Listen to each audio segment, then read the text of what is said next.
I'm here today because I wanted to share some news y'all could use. I've been sun gazing for the past, I don't know what time it is right now, so I can't put a projection on it. I know I've been out here at least about 4 hours or so, but the point I'm making is sun gazing is kind of important. If you're not all the way focused like that anyway, for beings like me who kind of need a focal point for some assistance, it aids in that sense. Sun gazing, that is. But if you were to do so, make sure that you just don't directly stare at the sun like above your knees. What I mean by that is don't just gaze off into the sun blindly and like let it damage like your retina and all that shit. What you want to do is look at it just enough to where it's like you're receiving a light and it's penetrating, but it's strengthening instead of just hurting you. It's just like straining the muscle. You don't want to strain your eyes. You want to allow the light to penetrate, to your means. It's the word I'm using, so it's kind of balance it out. But the point I'm making is, I'm not sure if y'all, well, I know y'all didn't, but what was this, like a month ago or so, I went live. I was following the sun, but I was just driving west, but you can consider that following the sun because, it's setting in the west. It was around the time where the sun was setting, and I was steady driving west, so I guess you could say that's the direction the sun was going, and I was kind of following that. But yeah, but this is the movement that we're making anyway. Like I say, as I've been here observing the sun from the time it was high in the sky on this mission west, I see that this is kind of the motion that we're following because, as the planet, the planet itself is just following the sun anyway. I guess you could say all of the continents are following the sun, the land masses that we on in the water. It's just like they some big ass, look at this like a big ass island. Like the ancients used to call it, the ancestors used to call it Turtle Island.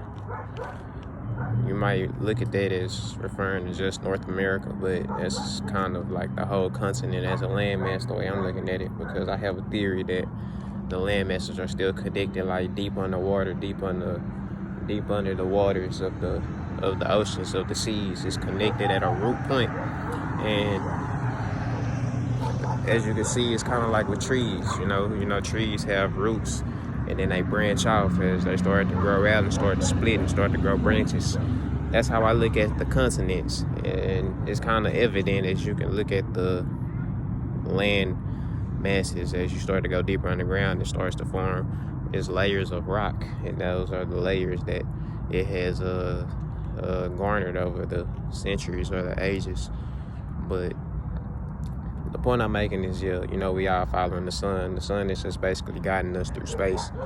We just go in the motions that the sun move, and that's from I'm not sure how I came to this point, but I was thinking about how basically how the sun rises in the east every morning, and it ascends into the sky, and then it starts to decline into the west.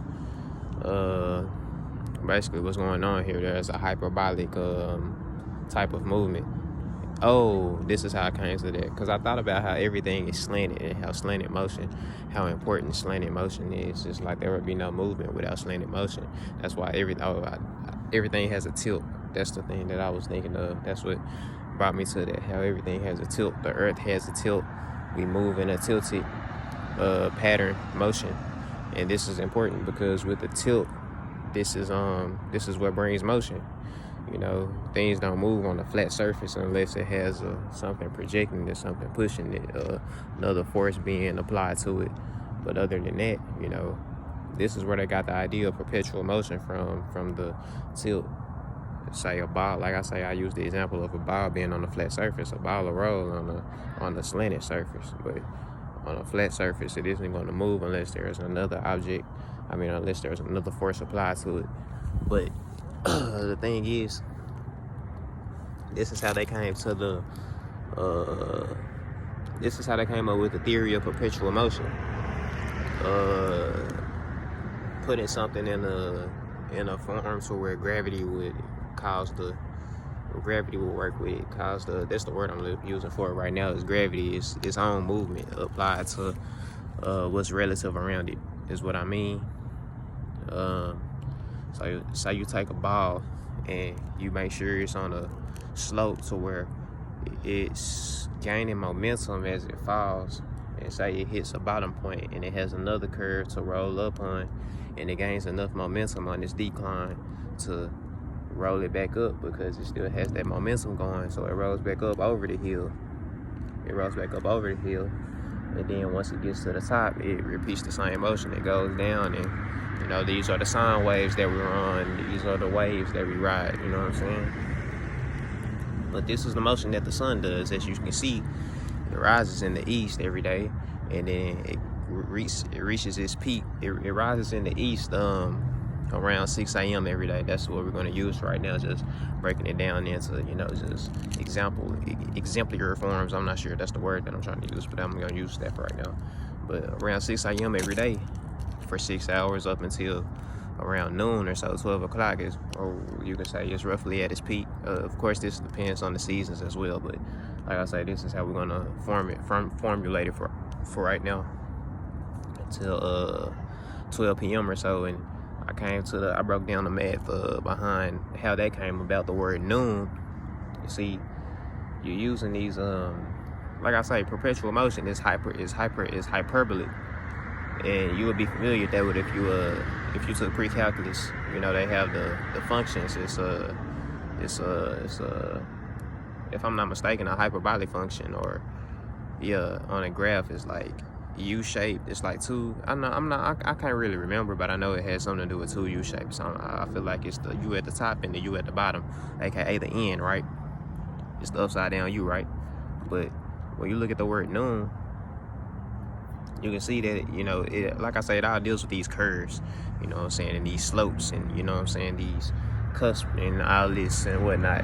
Which the C is just the sideways U. You know what I'm saying? The N is the upside down U, but these are all the same, you know what I'm saying, what you call them, shapes.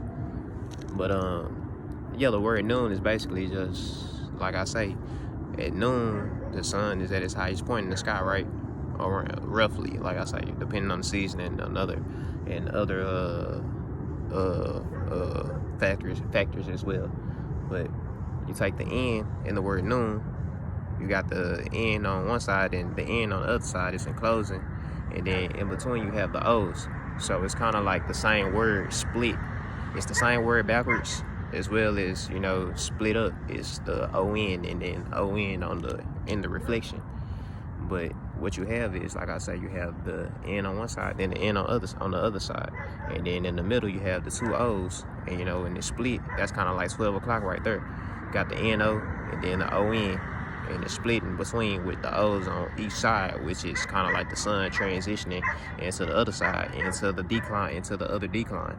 You know what I'm saying? So that's kind of how they derive the word noon. But anyway, like I say, it starts setting again around to maybe 6 p.m., which is, I believe, is something like that around this time. I'm not sure. It's probably like 6:23, something like that, maybe. I don't know. I'm guesstimating. But the sun is setting, and then it's going into the underworld, how they would call it, and how they would refer to it in ancient Kemet. You know what I'm saying? What they call sunset, when the sun is setting, but it's going into the underworld from this time until roughly midnight, which is 12 a.m. When it's at its lowest point, then it starts to come back up and rise on the east again around 6 a.m. or so. And we got the moon back there, you know what I'm saying? But and the moon, like I said this before, the moon is a reflection. When I tell you that the moon is reflecting light from the sun, this is not an actual object, a hard meteor-like object that's reflecting light of the sun. I don't think it is. I think it's like a reflection of light from the actual sun. And when I look at it, I feel like it's like just a reflection of like it's reflecting light from the sun off the waters of the earth, as well as the land masses on it. And I believe that's what the moon spots are. I believe those are like the what you could call carvings of the land masses on earth, the continents. That's what I believe. But yeah, I just wanted to share that with y'all, man. Cause I don't know, I guess I thought it was important. But yeah. And I guess I can also say this to say,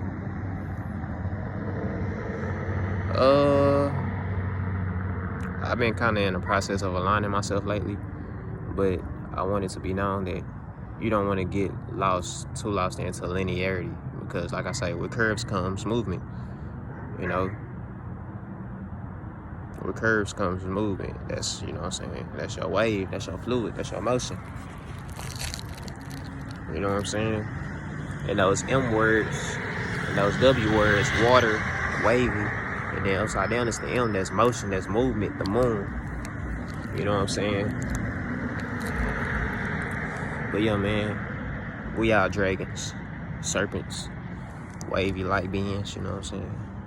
Doing this, bro, and it's like, we in the solar system right now where we are swimming towards the sun. The sun here is our main star. The sun here is our main star, and that's what we're using for guidance, you know. That's why they tell you. I was listening to Matthew earlier, you know, kind of just listening to that. I was listening to the audio book on YouTube, and it's like, you got to understand, when they say Jesus is the way, that's what they mean. Jesus, because, you know, Jesus is the sun. Jesus is the sun. So when they tell you Jesus is the way, Jesus is the light. Jesus was guiding us through, guiding us through this, was guiding us through this space that we in, you know. We are following the sun. When they tell you that Jesus is the way, they're telling you, like, that's kind of like the example that's being set here for us on earth. Like, that's the example that we have, is that star, is our main star, you know, that we here following, you know. And it's kind of like I say, it's all about showing you how to be a star, bro. You know, it's like when they talk about Christ consciousness in the spiritual community, or whatever you want to call it. Christ consciousness is the conscious of Christ, you know. Like I say, there's that C word again. And you gotta think 2 C's, that's creating the O, putting those together is the complete cycle. But, you know, it's hyperbole, you know. So we just gotta, you know, take these examples, bro, because that's why we out here. We just here to learn, bro.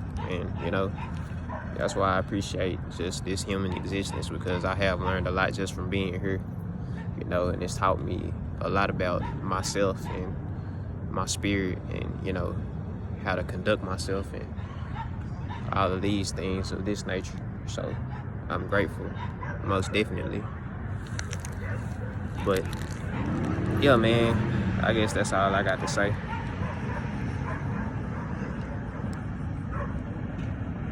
You know, yeah. Signing out.